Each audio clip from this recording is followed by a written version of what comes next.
Greetings, Taekwondo family. My cat did not like that introduction. Welcome to Miami Minutes, the show that is, well, we're basically knee-deep in a slasher movie at this point, which is lovely. I am one of your hosts, John Parker.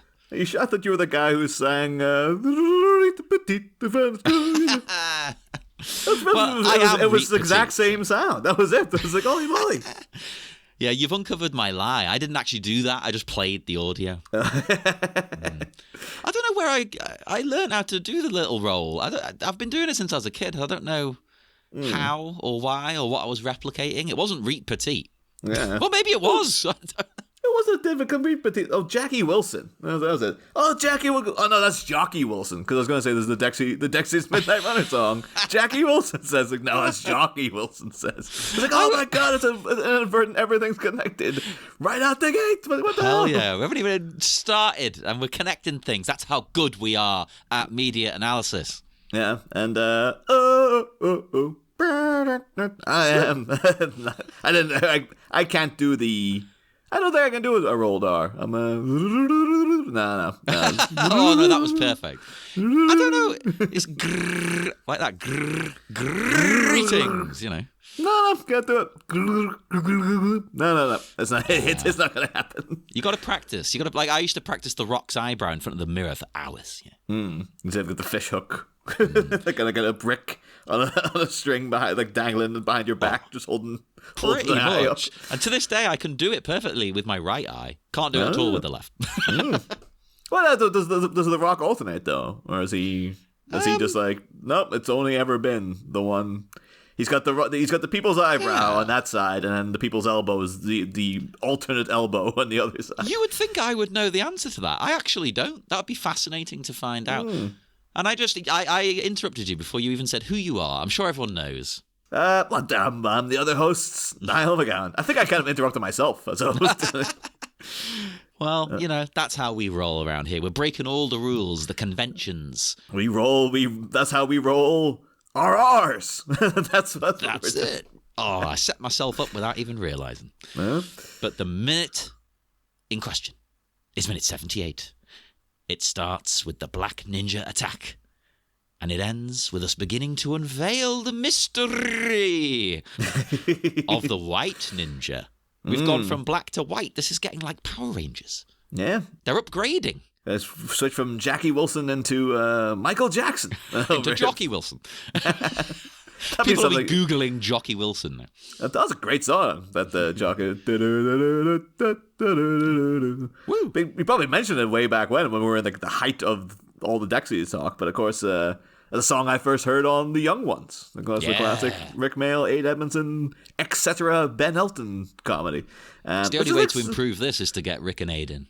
I think the Young Ones still has legs, too. The amount of younger people that I've seen like online, American people, people in their early 20s who know The Young Ones, as if that's still got cultural cat. But no one would know Bottom at all. That's a very specific if you're in your 30s and upwards and grew up UK or UK adjacent, that's like everyone knows Bottom, but like in America, no. I was gonna say I think it's maybe because the humor, you know, is very of its time. But then The Young Ones is all political humor about Thatcher. Yeah, but politics hasn't progressed since 1982. So that's very true. It's just like, no, all the complaining about a fascist, oppressive government. And, the gung-ho, ultra military industrial complex of America, all that stuff. So the extreme right-wing controversial celebrity presidents swaggering in and all. It's it's all pretty relevant, isn't it? Sadly, it's true. Not much has changed, does it?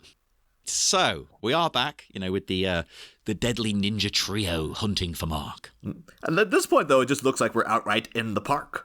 It doesn't really look so much like previous minutes. It was they're in the side of a bridge and stuff, and they're in swampland kind of. But now it's just you're expecting little old ladies to come walking past with their poodles and a pram. As we discussed last minute, they have a perimeter around this to stop grandmas. I always thought Mark just going crazy with his sword, and he's just massacring little old biddies everywhere. It's some Like a young couple in love, and all of a sudden the guy gets his head chopped off. The woman's forever traumatized, blood spraying in her face. That'd be amazing. It's because the bloodlust. He can't stop himself at this point.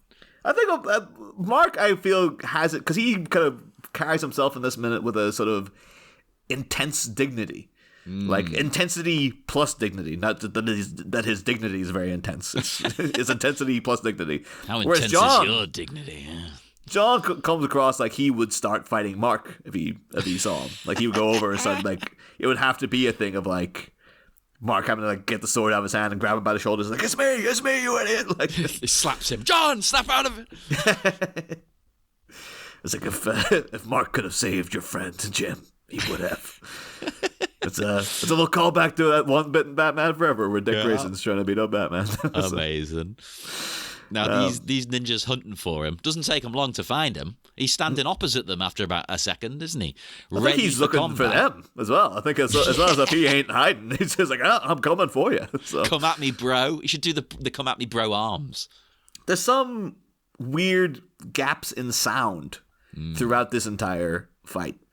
It was in last minute as well. There's bits where you were expecting to hear kind of like, wah, it's coming out. So much so I thought like, oh, they must have just cut the sound altogether. Like later on in the minute, we get John doing a thing, and then he's completely silent for about 10 seconds.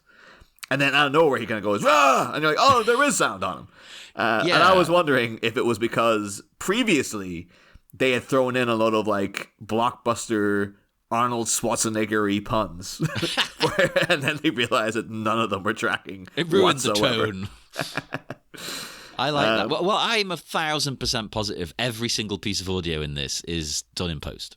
Oh, 100%. There's no mics on this. No. Yeah. I was just trying to think, though, what his, like... Because, you know, it would be just like, I'll do you a ninjury. Or like, no, it's terrible. Cut that. I was like, but you came up with it all on set in the day. It's like, yeah, it sounds like it. It sounds like it did, yeah. So get rid of it. The fight in itself is quality as always, though, because you know they all run towards each other immediately, and the combat starts. The fight's on, but what I love is the sheer power in Mark's arms sends the first guy just careening away as their swords clash. He's like, whoa! Mark's too strong. That's it. Like I would put a caveat on that. You saying like the fighting stop notch. It's like it gets entertaining. This is very stagey to me. This is real. Like everyone. Like, and it's happened many times throughout the movie. And you know I always feel bad because you know Grandmaster Kim didn't get that name for nothing. You know he's obviously very good at what he does. But like little things like that. Like a guy coming over and you said the force of Mark's one blow with the sword manages to careen this fully grown ninja off the screen. It's like, but Mark's just that strong. You know, he's the Sensei of Swole. You can't stop how have we not come across that before? It's not too late to get your Sensei of Swole t-shirt before the season ends, of course. And I might actually make one. That was off the cuff. That wasn't a setup to make you buy a t-shirt, listeners. This hasn't all been a ploy to flog shirts. But everyone has this kind of thing, though, of just like, yes, now I step forward, and like, yes, we clink swords here. Now I clink this guy's sword, and et cetera, et cetera. Like, there's at the end of like Mark's little skirmish, there's a guy goes behind him, and I get like Mark doesn't hit him. The guy just kind of like jumps out of the way of the blade, and then apparently, I guess, runs away or something. Like he's right behind Mark. And he just doesn't, you know, he doesn't do anything. Like, it's just very much like, yeah, the guy will go over there. I'll knock out this guy. This is the guy I'll kill. It's etiquette. Then, I don't know if it's, because, of course, there is another glory shot of Mark for a good 5 seconds, standing with a sword, doing nothing. Like, at this point in this fight. But I don't know how long ninja etiquette, or martial arts etiquette, stands up when you're clearly getting massacred. Like, I think at this point it's just like, no, it's just everyone just pile in, because it's fair enough when you have a chance of beating the guy, but now it's very much like, no, he's killed several of us already. And it's very clear that like we're not going to win this one. So maybe now is the time for just go in with a little shiv in the back when he's posing with the sword there. I am actually surprised they don't pull something like that, like in the heat of battle, Mark maybe does get stabbed, not to death. He takes a blow. He gets wounded, from behind because there's so many ninjas. It'd be a good way to show his weakness. Well, not his weakness. That's that he's a human. He's not a Terminator. He can be hurt. He might die, but without him having to be wounded like Jim. Yeah. Wounded like Jim on ABC this Sunday night. That's what the World According to Jim starred Jim from Miami Connection instead of Jim Belushi. Please. No offense, Jim. Well, actually, maybe some offense. I don't know. Well, up until he redeemed himself with Twin Peaks. Yeah, that was ages ago now, too. It was like, Jim Belushi's in people's good books now for a while, I think. He's just like, well, he did Twin Peaks, so, Maybe Twin Peaks was so good, he knew when to dip. Yeah. He's like, no, I'm never going to be this good again. Let's go. It's like, but people aren't, like, there isn't just relentless hate mail coming towards me. All right, I know when to get out. Go out on a high. But Mark's standing there posing and then, leaving himself open to attack. I was expecting something to happen. It's a big moment in the recent, Kevin Smith made He-Man reboot. Yeah. And great moments. Spoilers for but at one point, He-Man's, gone for a while, and then he comes back, and you think, Skeletor is dead and stuff like this. And it's a big scene where, for the first time in, 5 or 6 episodes or whatever, Prince Adam lifts up the sword, and he's just like, by the power of Grayskull, I have the... And just right behind him is a Skeletor stabbing him straight through the chest. Yeah. And he just kind of leans... It's great, too. He doesn't even say anything. He just, leans over. There's, a close-up of, Prince Adam's, stunned face as he's, dying, essentially. And Skeletor just kind of, leans his face over his shoulder and just... puts his hand down and just takes the sword off him and then just boots him away.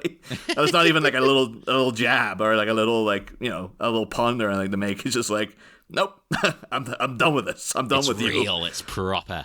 It's I actually did it. Yes, it's me. Now back to business. I'm going to go around to finally doing the thing I've been hoping to do all these years and stuff. But I was expecting, Mark posing like that. For someone to try to get a little a back, because John's been backslashed as well. You wouldn't think it the way he's running around. I guess he's in pure, Red Ross mode where he's just adrenaline, baby. Yeah, adrenaline in my soul. That'll only mean anything to wrestling fans. I wonder though if there was any talk to YK about would you want to get some scarring, or do you want to get some slashes on you? Me? I'm the Grandmaster. It's do you want to take off the leather vest at least? No. It's someone slashes oh, no one will be slashing this leather vest. No. And the leather vest stays on during sex. He seems like someone who would do that, Oh, I can imagine many of his conquests have been YK. Can you wear the vest?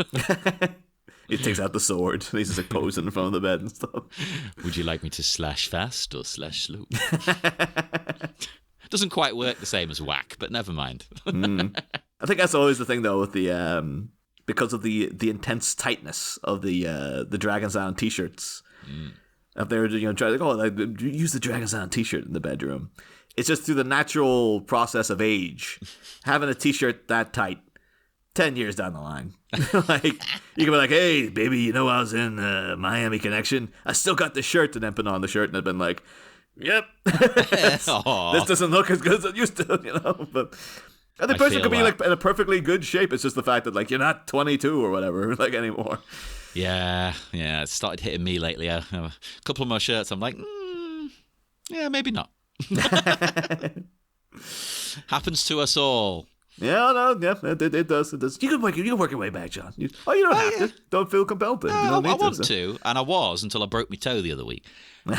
So yeah, that was all those ninjas coming for you in the park. It was crazy. That was it. I kicked so many of their fucking heads in. I broke my toe. But I think I might have said at the start of this whole show, but it was that long ago.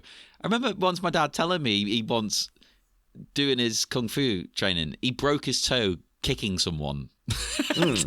He was just and the guy didn't react. Like, my dad kicked him with all of his might, so strong he broke his own toe, and the guy was just like, he's like, yep, you can't beat the Chinese. Yeah, no, it sounds like a thing from a kung fu movie. It's just I'm going in and just like giving everything your all, and then there's a guy standing there just like pathetic. And there's like one blow sends him flying across the room, kind of thing. Although maybe that's what YK was going for with the one sword swoop blow, knocking that ninja 10 for 6. You know, it could be. And you know what? He does eventually. There's a bit of clashing of swords, clang, clang, clang. He does eventually take one of them out. So people, get ready for a drink because it's a slash. Also, I'll pre-warn you: get a lot of drink ready. Get a lot. This is your first one. Take one. And then, immediately after that, Jesus, a second one falls to our, I don't know, almighty Korean killer, the ninja neutralizer, the student slayer. No, that sounds like he kills students. Well, maybe he's he a does. student who slays. He got a student slayed by hanging out with him. So yeah, that's true. That's very true. So it can have a double meaning. So take a drink, and if you want to be ambitious, take a double drink for the double meaning. That's not an official rule. I'm just letting you do what you want because you're a fucking adult, I hope. Right. Now, after the second one gets hit, the third guy, he kind of he's gone. Did he run away? I mean, you see him sort of scamper out of shot. And then you eventually see him sort of coming up to someone a bit later on. But it seems like this guy just went, nope. I always got the vibe that guy was running away from John and incidentally was just cutting through. Like he's like, oh shit, no, I'm not fighting you either. No, I am out of here. Okay, that'd be amazing. Like you're trying to escape one maniac and you run into this other one. Yeah, you're going through like, I think I lost. Oh Christ, no, there's another one. He's not even part of Yoshito's gang. He's just like a food delivery ninja. He just drops pizzas off as him. Yeah, or like there's a child's birthday party happening like in the park nearby, and they hired a birthday ninja or something. As everyone does, it's the most popular thing. Like, other than getting Dragon Sound to do your kid's birthday. I'll be something. Then like Mark stumbled into it and was like, "Mrs. Sullivan, like you cancelled on us. Like I thought you said you canceled the party." But no, but I just heard what you did to those lovely Dexys boys. We're getting them fired. It wasn't our fault, Mrs. Sullivan. It wasn't our fault. Oh, that'd be so good. But as we saw in Ghostbusters 2, kids only want He-Man at their birthday. Oh, of course. So there you go. Well, we just got stabbed through the chest by Skeletor there, as suggested earlier in this very episode. Maybe Mark is actually Skeletor in disguise, taking He-Man out so Dragon Sound can move in on the kid's birthday business. No. Although maybe, because Dragon Sound must be riding high on, didn't we say that they won the Battle of the Bands on the beach earlier in the movie or something? We had a whole thing going about that. So maybe the Tom rang up to cancel Mrs. Sullivan's party because he's like, no, we won the Battle of the Bands. We're going to be like swimming in money and offers any second now. We're not playing some kid's birthday party. We've moved up in the world. And then there'll be a scene later on where Mark would have to like slap him and be like, it's not about the money. It's about, the honor. You dishonored that family. Oh, yeah. And then now that kid, what did he want for his birthday? A ninja. You're turning him to the ninjas. That's it. Yeah. So they've got to fulfill these, obligations for the kids. It turns out like there's a couple of birthday ninjas. Like that guy John slashes in the face was one of them. Oh, and later on, his whole stick has to be like the one-eyed ninja or whatever. That would be pretty cool.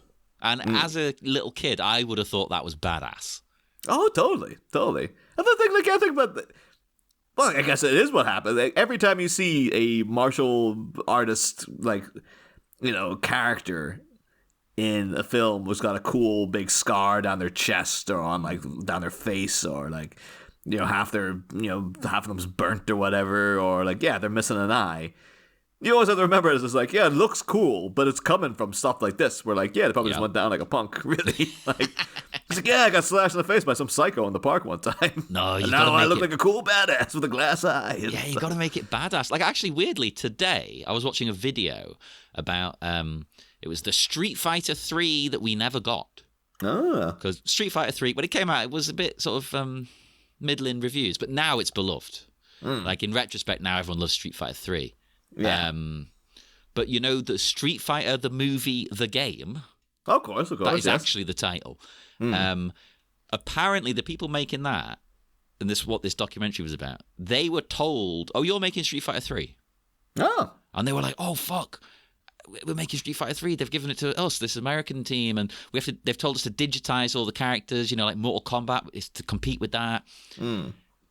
Some people who were, from Capcom Japan are like, they were never going to do the third game. What are they talking about? But they're all like, we fucking were. That's what we were told. Yeah. But the tie-in is, if you remember, there's that very famous mistranslation in Street Fighter 2, where when Ryu wins, it says, "You must defeat Shenlong to stand a chance." Of course, yes. And do you know the story? Like people thought, "Oh, Shenlong, who's that?" Yeah. It's no one. It means like Dragon Punch. You must defeat my, you must stop my Dragon Punch to stand a chance is what it means. Yeah. They and then they ended up like sort of the character of Shenlong became sort of like folklore within Street Fighter circles. Yeah, people insisted you could get him. Well, this game were like, the people making this game were like, "Oh, wouldn't that be cool if we put Shenlong as a character into our game to make it the biggest, best Street Fighter?" So they designed Shenlong. And they got a guy to digitize him and everything. So they had an actor playing him, they had a costume, and they made him blind. Right? But he had like a bandana over his eyes, which had been torn out by Akuma. And I'm like, "Oh, that's fucking cool." But it was like he had his eyes ripped out and it didn't affect him. Because he's that powerful. Yeah. I was kind of like, it's like, I wonder who the actor was who played him. It turns out it was Jim Belushi. It's like, that's the only other time people all were unanimous in liking me, when I was Shenlong in that Street Fighter game. And then I got cut or whatever. Yeah, they ended up not being able to put him in. They put Akuma in the game, even though he's not in the movie. Yeah. The third guy ran away. Regardless of if he ran away or just is composing himself. Oh, he's late for little Timmy's birthday, and he's like, "Oh, very well could be." Yeah. "Oh shit, I've got an appointment." Out of the way. Regardless of any of that, we get this awesome, really long shot. Not a long shot, a long shot of Mark brandishing that bloody blade. And he's flexing those guns as he does it. Not bloody blade as in like that bloody blade, like bloody. There's a blade that is bloody. I think both apply. Because it is the ninja's own weapon, so it's a bloody blade. So the English ninja, they go, "Oh, that bloody blade." I suppose that is very, very English, because we have a lot of knife crime. So. I don't know why my second thing was to go ultra Australian with it. Then, like, crikey, he's got me with his bloody blade. I mean, Americans often sound Australian when they try and do an English voice, but not you. Not you. I was trying to think of it. Going to go Ruddy, and then for some reason, Crikey came out. Crikey, fuck it. Or Steve Irwin. Crikey. This one's a real biter. Or something like that. Steve Irwin was there trying to hunt down the Miami Ninja. Like, look at this one. He's got no bloody eye.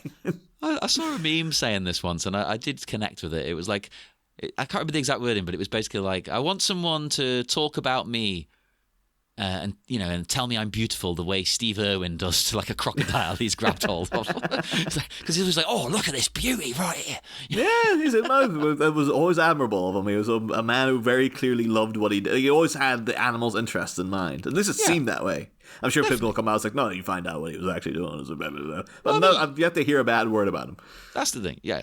And you got some dickheads going, "Oh, he was always antagonizing them." No, he wasn't antagonizing them. He knew how to deal with them. They're going to be antagonistic because this giant is fucking standing there. And he's like, "Okay, I know how to kind of get around this and, deal with it and calm them." This is the thinking, though. There's a show I listen to called The King Cast, and it's guys just talking about Stephen King. And they get in big guests. Hang on, King Cast. Yeah, are you sure it's not a kink? No. No? Okay. It's King Cast. Okay. Not sure. King Cast. So they'll get in proper, like, big celebrities and stuff to talk about. Like, Jamie Lee Curtis in talking about Gerald's game, like that kind of thing. And they just come and talk. But a guy they always get in is this guy. his name's not Steve Jones, but Stephen Graham Jones. Oh, okay. And he's a Native American horror novelist. And he's a great guest because he's just a weirdo, but in a very, very distinct way. In that, like, yeah, this guy, grew up on the res and stuff in America. And every time he's on, he always have a story about like some animal he's tackled. And it'll just be like, yeah, when I was like a teenager, I was walking home and like a bobcat came out and attacked me, and I had to like wrestle this bobcat. And then like I turned it into my pet, and like, yeah, the pet bobcat for a couple of like the stories always just go like that. Like it'll be really, really bizarre stuff like that. And like one he had was just like he was just apparently he used to like bet his friend that he could run home. Like he lived a couple of miles away from the school, and he says like, I want to see if I can run home and do like a 5-minute mile.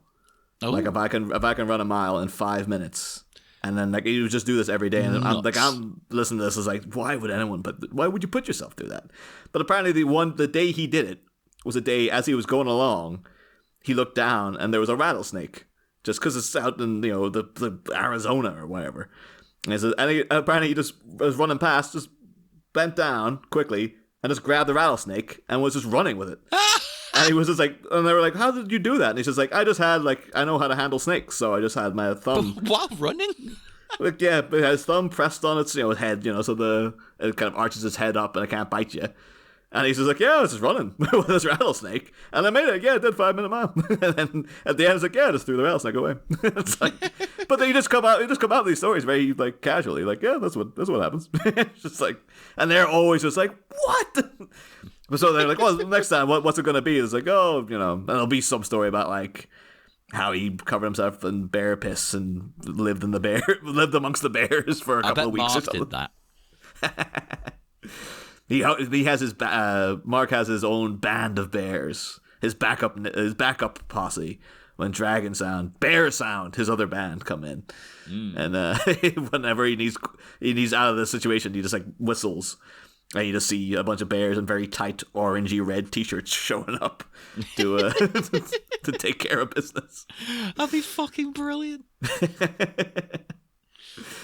Or maybe they have like green t-shirts or something though. So he's just like, no, I'm not literally like. Or maybe he does. That is his color, the orangey red.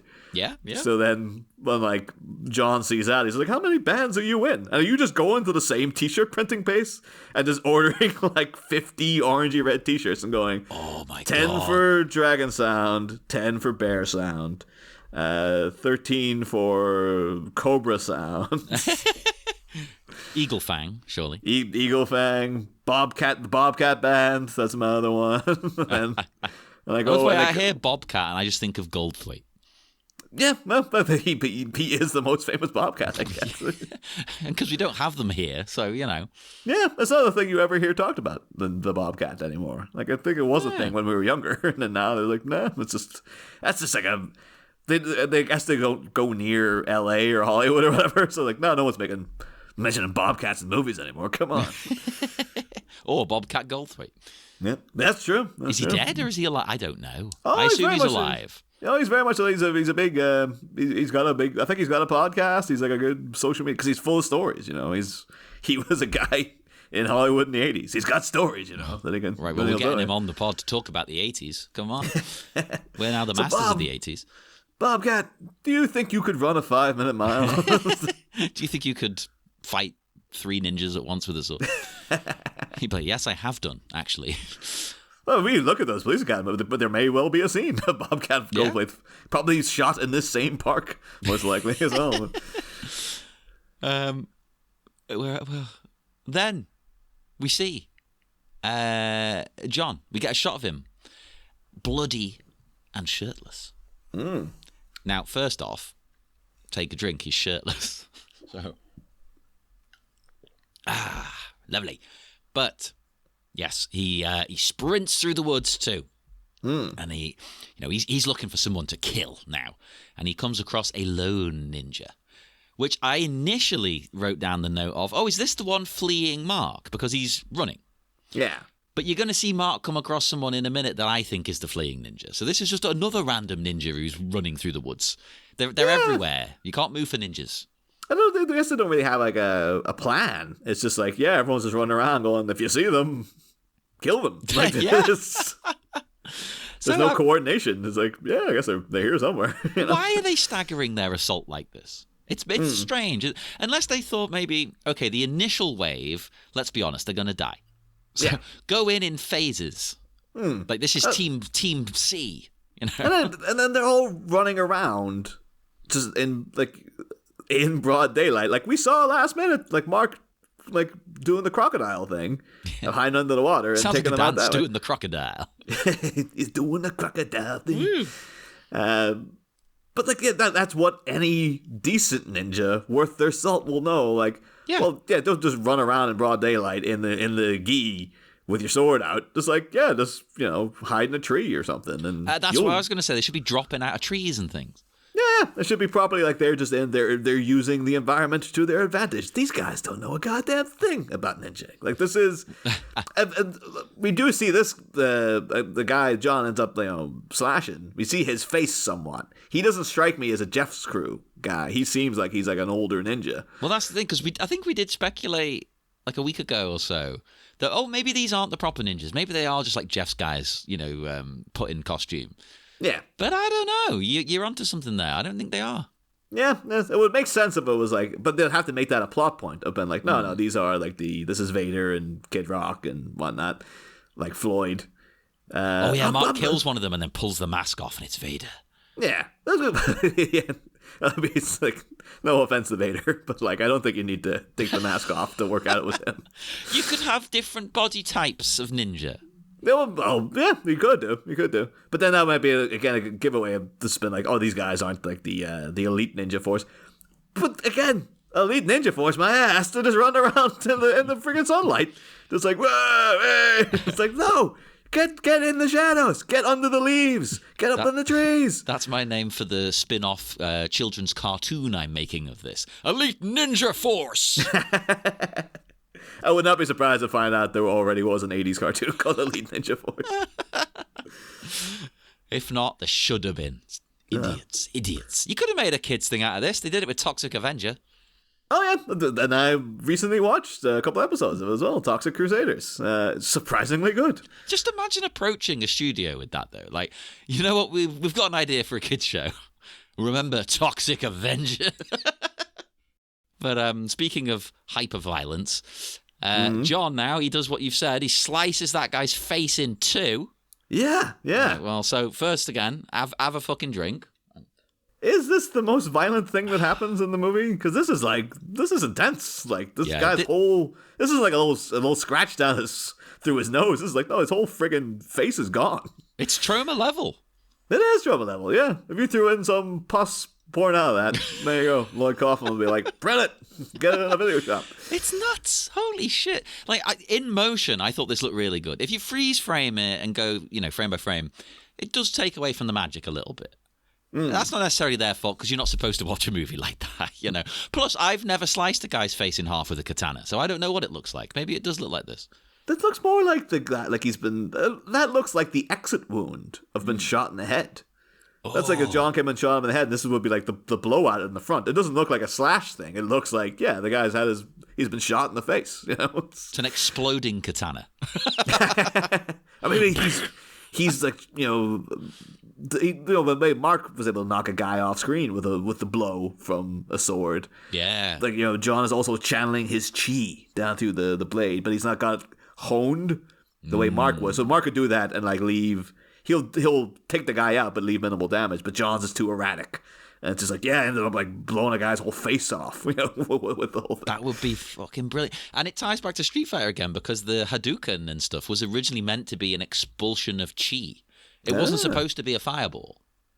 It was originally in the animation that in their designs it had like fists.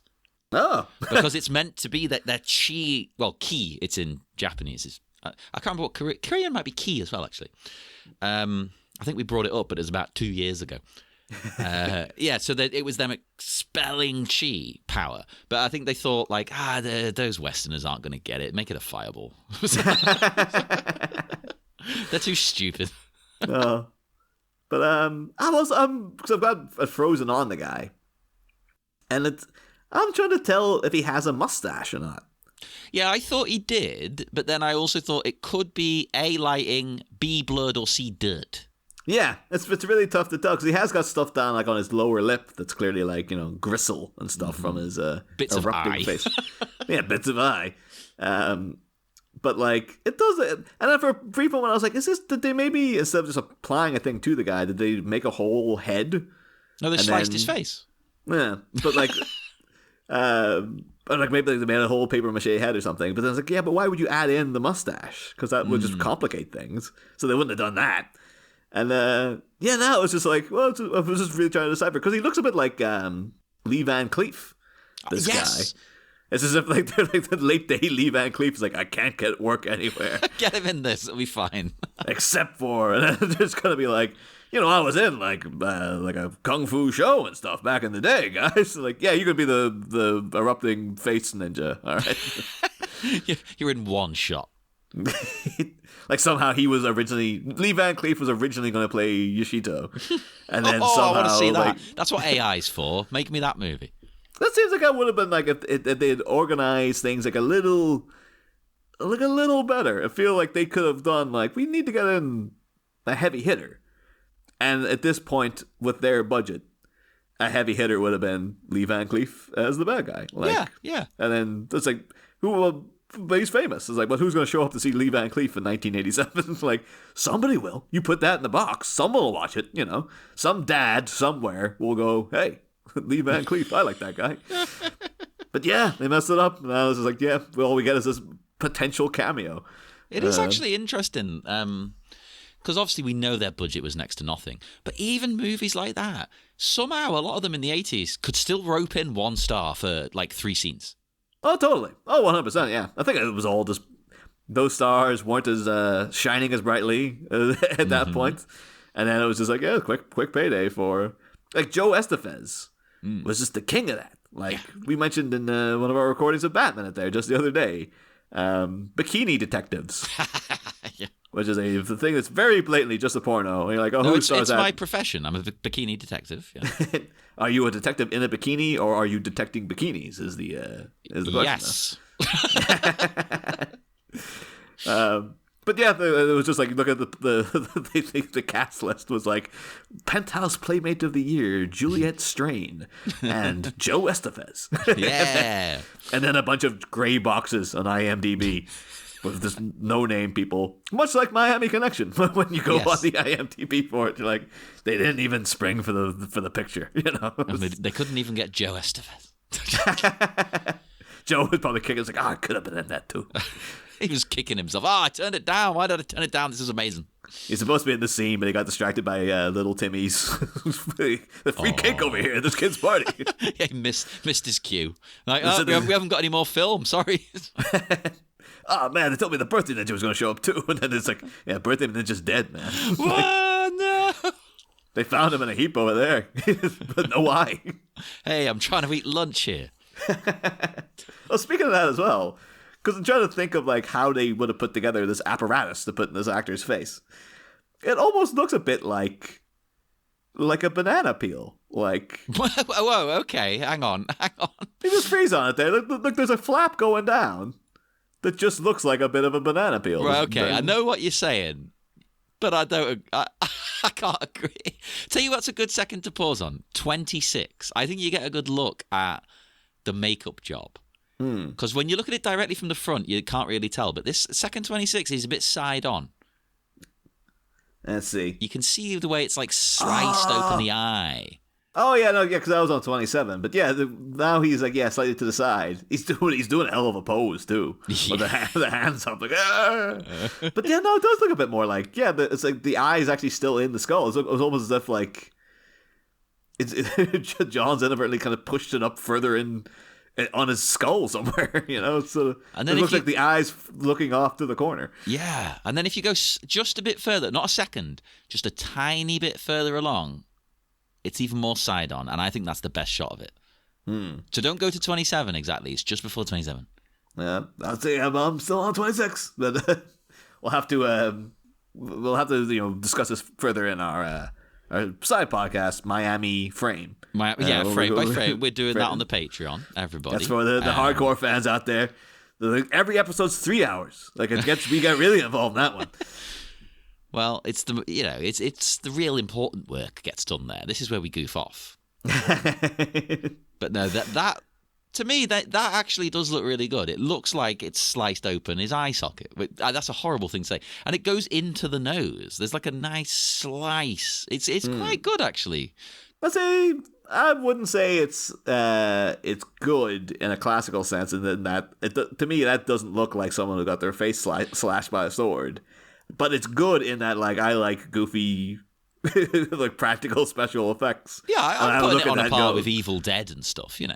Yeah, you look at it, I was like, yeah, that's cool. Like I like that. That's fun, you know. But it's like, yeah, it's just like, and they got creative with it, and they're like, yeah, we did a whole thing. We only see it for a second, but that's a lot of old school special effects. It's like, yeah, you're only supposed to see it for a second because if you actually get to look at it, you'll see how fake it looks, you know. But that's why us being a bit picky, I'm giving it leeway. You're not supposed to look at it frame by frame. They never thought someone would do that.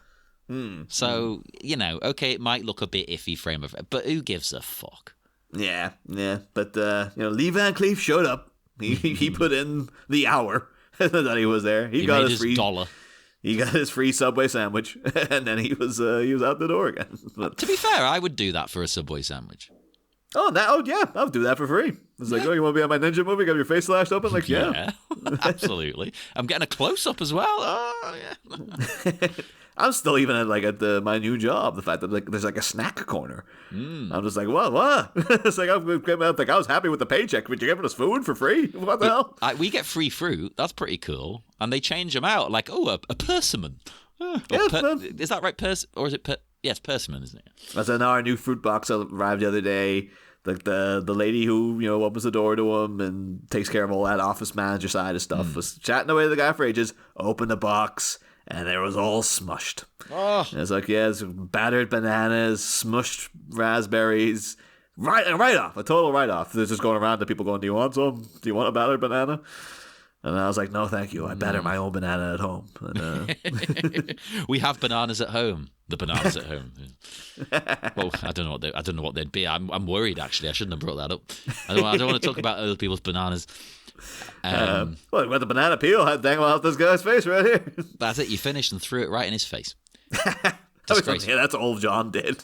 Was just threw a kind of really weird manky banana at him. Like, their battle with the ninjas should be the ninjas trying to stab him, and they're doing comedic things like tripping them up with banana peels. You know. Oh, Jackie Chan would be all over that. That's his thing back in the. If he saw that in '87, he'd be like, "What? They're still my whole thing." That's my shtick. Yeah. I love the way he created that shtick just because people were comparing him to Bruce Lee. And he was like, no. I'm not like him. Totally different. So he's like, what can I do? I can go back on all of my theater training. Because in Hong Kong and China and stuff, to be an actor, you do proper opera and you do ballet and you do all kinds of different things. So he's like, I can incorporate all this stuff I've learned with my love of Buster Keaton. Yeah. It's like genius. It's back in the day. So many people were just like, that's Chris Walken. It's like, yeah, song and dance man can do it all. Back in the day, they used to train actors to do everything. Like even the voice of Batman, Kevin Conroy, did he does stage sword fighting. He can fight with a sword because he's been trained to do that. Because he's an actor. He was a Juilliard trained actor. That's what they do. It's like, but all he does is voice Batman. It's like, doesn't matter. Well, he can do it. He can do it. He can sing. He can dance. He can do whatever. He can do ballet. He can do this. He can do everything. I do kind of miss those days. That's why I know some people loved it, some people hated it. But I really appreciated on one level La La Land. Because it felt a bit more like, these are trained actors doing acting things. They're singing, they're dancing, I think that Ryan Gosling, that was his, obviously from the Mickey Mouse Club and stuff, but apparently his whole thing was like he wanted to be like a pop star back in the day, and he was a dancer and stuff, so it's very authentic to him. Where like that's him dancing and I'm Just Ken came from his own suggestion of like, well, I want to dance, like that's what I do, but. And then I think Emma Stone's a bit more like, well, I'll also do some stuff if you tell me to. But and it worked. I liked it.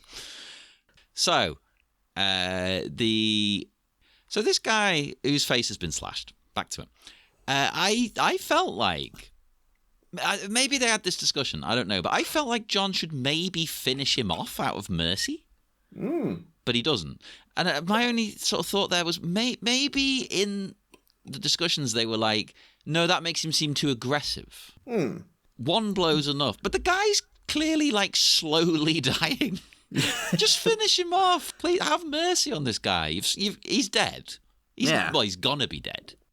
Just one more slash. You haven't even got to show it. We already have seen John stab someone off screen. Well, it also sounded like when he had to put his sword in that guy to take off his shirt. Exactly. Last minute as well. Yeah. He put the sword in this guy so he can take off his pants. He should just keep stripping off one layer with each kill. Yeah. But he teases it a little bit. Next, his socks come off. Mark sees somebody just always wearing his one shoe. Like it's somehow no socks at all, but he still got a shoe on somehow. That's the mystery. That's the magic. John strikes me as the type of guy, particularly too in Miami. Like he strikes me as a shoes no socks kind of guy. 1,000%, you're right. You've hit it. Yeah. One of those dickheads with those what do they call them? Like boating shoes or something. Yeah, hate him. Awful things. Terrible. And you know what?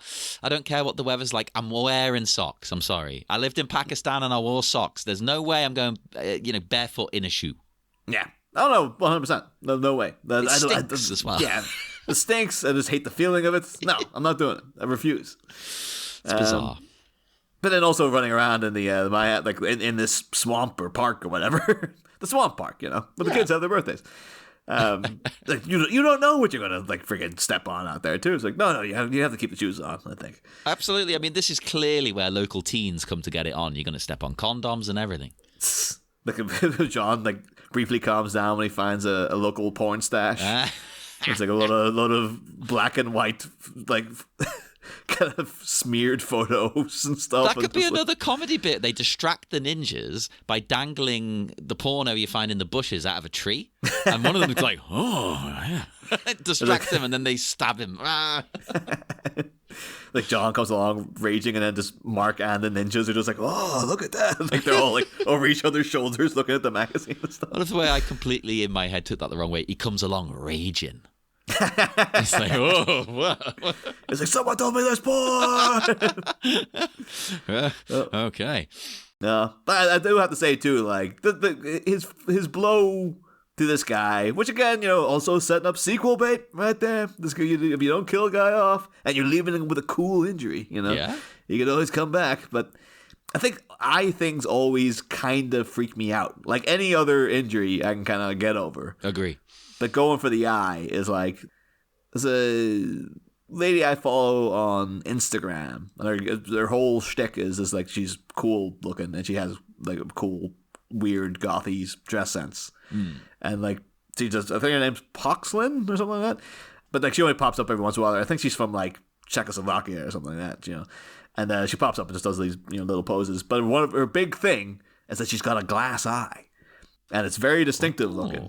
Does she deliberately kind of get a cool looking eye? Oh, well, not to the friend not to the extent our friend Kit does, where Kit doesn't have a glass eye, but Kit used to show up with like, contact lenses would have like toxic symbols on them. Yeah, or like hypnotic patterns and things. Yeah, he's like Benedict from Last Action Hero, where he's like, what the hell's going on with his eye? But she just has like a glass eye. And it's weird because you can't tell you can tell that there's two completely different eyes going on there. But you can't tell which one is the glass one because she's always looking off and do different directions. And you're like, that one looks like it's the glass one. But then it could be the other one, And then occasionally she'll do ones, but she's taking the glass eye out and stuff. But no, she did explain like how it happened one time. So you're like, oh, it must have been like an accident, or maybe she was born without the eye or something. And it's like, no, apparently because she's an art student, one day she was just like trying to do something, like make a piece. Yeah. And she decided to just smash a mirror that she had to get the shards of glass. And then from smashing the mirror, the shard of glass just went in her eye. Oh, that's worse. Now she's down an eye. It's like, well, I hope the collage or whatever it was worth it, because Jesus Christ. Got a D. The teacher should at least be like, okay, look, I'll give you an A. Yeah. I think for a while too, I thought like she had, because it looks like she's got like kind of gold teeth on one side as well. I thought she might have genuinely had like the What does Javier Bardem have in Skyfall? That like plate thing that you put in. Yeah. I think he takes out like half, and his face kind of half collapses. Like I thought it was like maybe she had the same. Did he have like? But he had like radiation poisoning or something. It was crazy. A chemical thing because he'd been kidnapped by the enemy. He was working for the British. He'd been kidnapped by the enemy, so he took his poison, pill that's hidden. Oh yeah, the cyanide. But it didn't kill him, so it just sort of fucked up his face and burnt all the nerves away and stuff. So come Javier Bardem, let's go for a walk. That's a very subtle Simpsons reference. Right. That's amazing. About one listener might get it. But no, because she has like it looks like she got a little like kind of gold teeth to the side too. It's like, oh, maybe she got something really bad happened to her. It's like I'm assuming the gold teeth are like I've got missing teeth now because I just grinded them into coming out. So same. Not nice. But yeah. So maybe you have a cool villain next movie with. There's another guy actually in a second who could also sort of return, I believe, because the proper sneaky ninja. This guy's the most ninja of the ninjas. The guy who if we're thinking about the same guy, the one who comes upon Mark now. Yeah. It cuts to Mark, lone ninja, which I think this is the fleeing one. Because basically the guy is walking towards the camera, running towards the camera, and out of nowhere, Mark's just like, he's found him, he's got him. And he slices the guy's shoulder in half, basically. Well, again, take a drink. So, right. That's another slashing.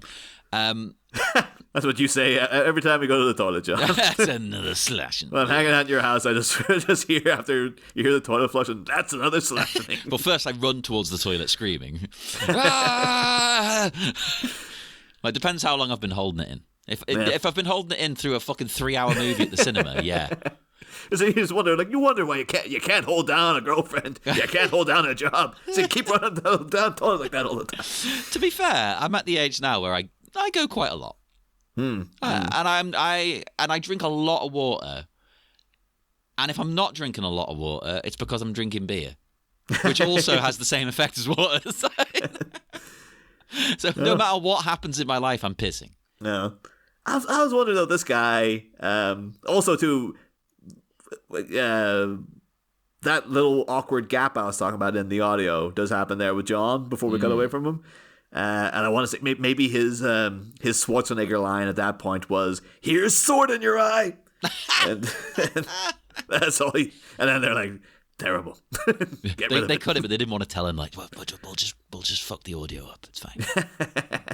I said, that was the best part. It took like 10 hours to come up with that line. You're like, sorry, we haven't got time to re-record it. We've got to get this printed, yeah. But yeah, so this Mark takes down this guy. Yes. And then he does this great shot of him just like, oh, no, he's not looking. Just crawling away. Slowly crawling off. See, he can come back in the next one as well. You've got the one-eye guy, the one-armed guy. Unless this is Mrs. Sullivan paid him in advance for Timmy's birthday. He's like, I gotta get there. I gotta get that free Subway sandwich. It doesn't matter if he's lost an arm. It's still worth it. It's like no one wants to see a one-armed birthday ninja. It's like, no, that's part of the stick. Come on. Oh, bless him. Him and the glass eye guy, the other ninja. It's like that'll be a year from now. They'll be like Army and IE or something like that. Well, also, this is a bit different to slicing a guy's face open, but do you think Mark should finish this guy off? I don't think he's wounded enough to do that. I think if Mark finished this guy off, that would seem excessive. I think, though, at this point, they have to finish all of them off because it's like they've already killed some of them. These guys are going to keep coming. It's like, no. I don't know. You got to kill them. Like, that's it. You just got to deplete the numbers because you don't know how many of these guys Yoshido has. They don't even know who Yoshido is. Like, all this is happening again. This is just Dexys all over again. But they're like, yeah, these ninjas are coming out of nowhere. Did Jeff know ninjas? Those assholes he's hanging out with weren't ninjas. That's true. Yeah, it's so confusing to them, and I kind of love that. I never picked up how confusing it is till it was minute by minute. Do you think maybe they'll just start running towards like that junkyard where Jeff, like, or to Jeff's gym? I was like, we just better go in and kill all of them as well because they're gonna keep coming. So everyone will be sitting working out in their tight jeans and their acid washed denim jackets, and then just Mark and John just come belting in, just like stabbing everybody. Oh God! But then, oh geez, after this horrific crawling away, bleeding to death. Do you think this guy could have got away with it if, like, in this scenario, if you were just running away, could he duck behind a tree, take off his mask, throw down the sword, and just start walking out as if he's just like a guy walking in the park and be like, not with the arm like that. I mean, not with the arm like that. I mean, before he gets slashed in the arm. Oh, okay. Yeah, I think so. Yeah. He could have been like, maybe he has got the ninja sock things going there. Those sort of like turtle's feet looking socks, because you see when he is crawling away, they kind of have, you get to see them properly. But if maybe he could just like take off those and be like, no, I'm a weird hippie guy barefoot walking in the park. Like, I don't know, I hear there's quite a kerfuffle happening somewhere, but since I wouldn't know anything about that. I think the presence of the tabby shoe would maybe give it away. I mean, I might buy you some now as a present, and I'll make you wear them out and about. But no, the ninja gi, but also could just be like, oh, maybe this guy's just like dressing in black, Yeah. It is hot there. Those gis are probably the best clothes for Miami, really. Like, Well, as we discussed, I think way back at the beginning, realistically, I think ninjas have worn this, yeah, but I think most of the time ninjas, the point is to blend in. Yeah. So they probably would have looked a bit more like a guy in a hoodie. Yeah. Again, showing fundamentally, these ninjas are just like complete failures. Yeah. They can't use the environment to their advantage. They can't camouflage themselves. They can't even blend in just on the basic disguise level of being like, hey, like, no, I'm just some guy. Maybe that would be the best disguise. I'm just a bloke. Yeah, they were like the target. Like, if we don't get them on the bridge, they might jump off, go into the park. How will we get them then? Well, if we have outfits on underneath our gis, then they won't know who we are. And then it'll probably be like, to be fair, they probably should have just done that in the first place, really, instead of the whole, let's rev up on our freaking legion of motorbikes and then just outright confront them. Like, they could have just done a little... The best way to get Mark would genuinely be just take him unawares, standing in, like... the Uncle Sung's or something, just while he's sitting there, just come over and just stab him in the neck, and there you go, like, it's done. But again, they're ninjas. Maybe that's Yoshido's thing of like, no, it's a display of force. Like, I want people to know that you can't mess with the Miami Ninja, and to do that, they have to have a very public display where my secret elite force of ninjas that no one's supposed to know about will very publicly murder this random band that's pissed me off because they murdered my friend because he had beef with them for whatever reason. Maybe that's what it is. Then everyone will fear the Miami Ninja. Yeah. They can strike anywhere, but you'll probably see them coming, but they can strike.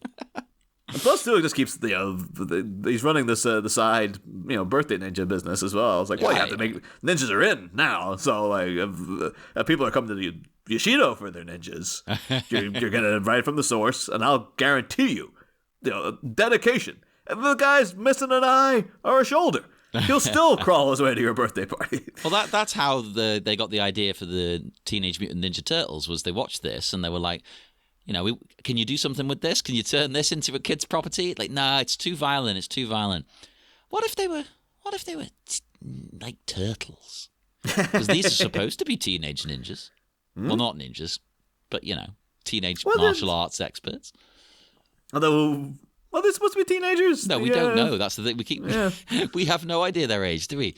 They're at university / college. I never thought any, like, particularly with Jeff's crew. I never thought any of them. No, not them. I'm talking about Mark's people.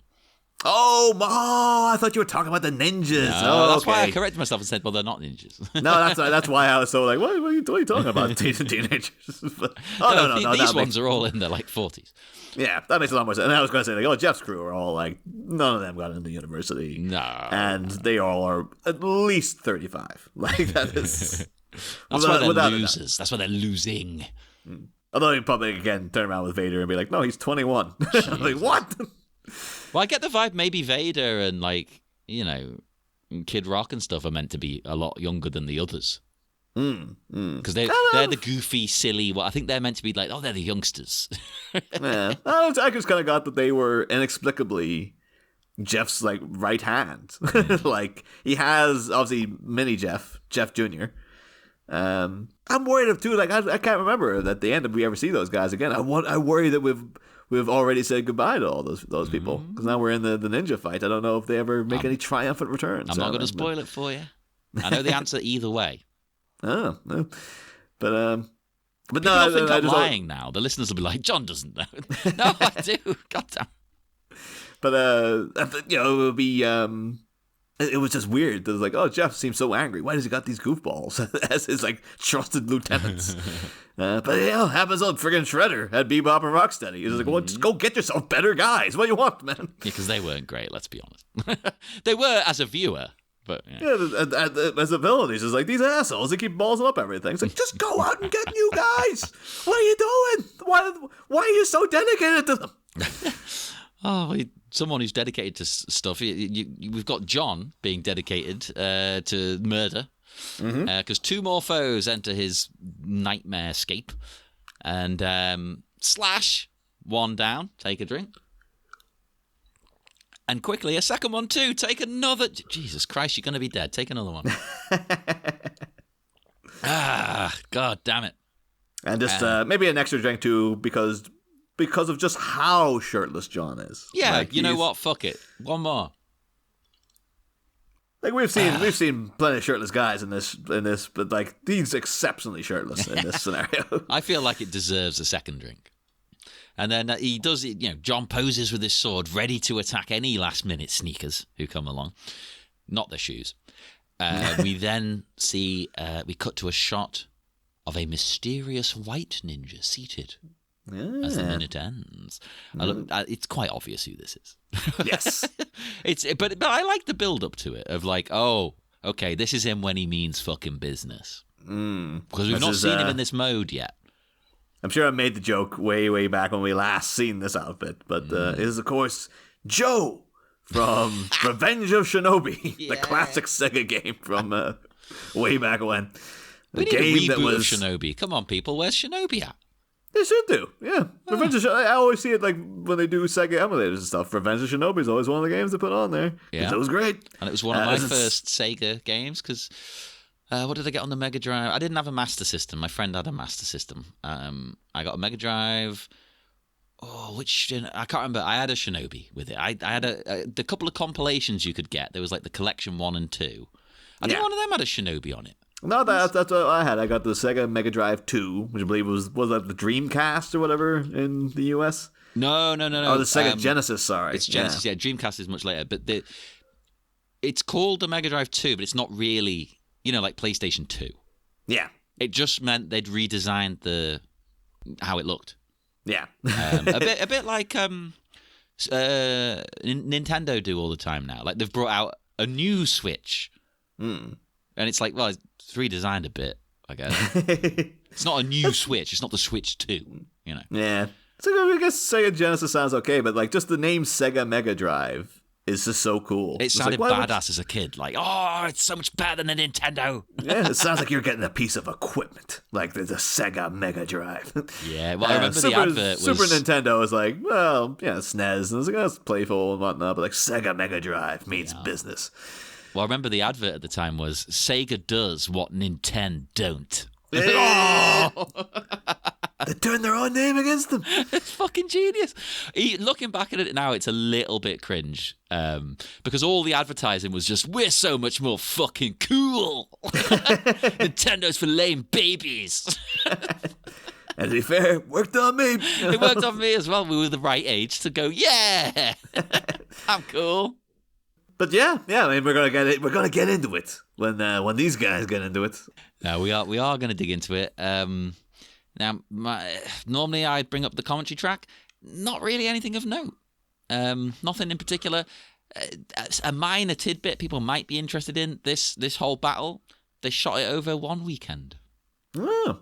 I don't know if that's good or bad, to be honest. I mean, it sounds...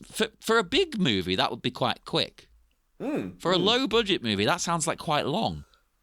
Yeah, no, I think like the fact that they even had to do it over like more than a day. Yeah, it would have been a big hassle for them because be like, oh, I have to go back out tomorrow. God damn it! Like, yeah. Like we set up those, the craft service table over there.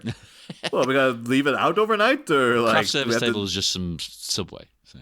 Yeah, it was nosy in whatever the children's birthday party next door. Leftover cake and those little goodie bags you get when you leave a kid's party.